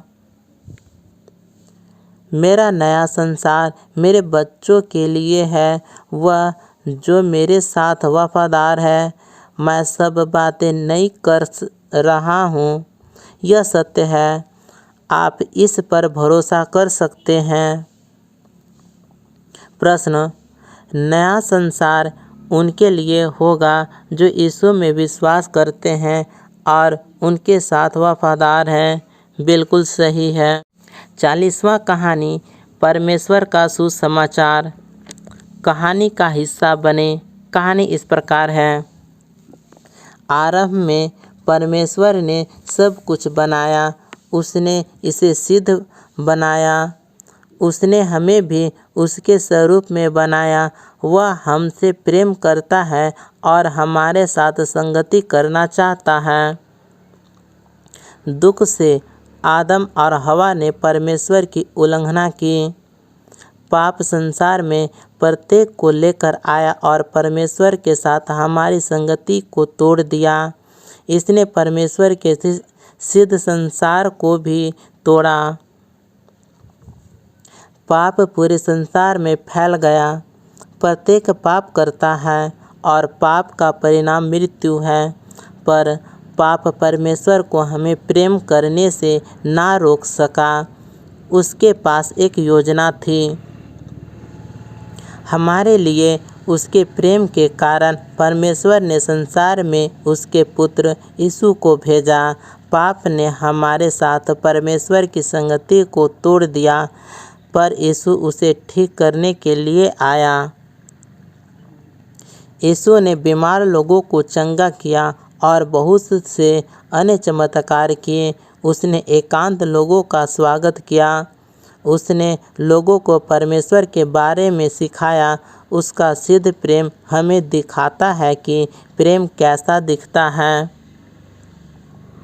यद्यपि कि यीशु ने कभी पाप नहीं किया, वह हमारे पापों के लिए एक सलीब पर मर गया, क्योंकि वह हमसे प्रेम करता है। ऐसा करने के द्वारा वह परमेश्वर के साथ हमारे संबंध को ठीक करने के लिए उसकी योजना को पूरा कर रहा था। 3 दिनों के बाद यीशु पाप और मृत्यु की शक्ति को तोड़ता हुआ मुर्दों में से जीवित हो गया। उसने उसके शिष्यों के साथ उन्हें सिखाते समय बिताया। तब वह वापस स्वर्ग लौट गया। अब यीशु सदा के लिए जीवित है। यीशु ने हमें अकेला नहीं छोड़ा है। उसने उसके पवित्र आत्मा को प्रत्येक जो उस पर भरोसा करता है उनके अंदर रहने के लिए भेजा है।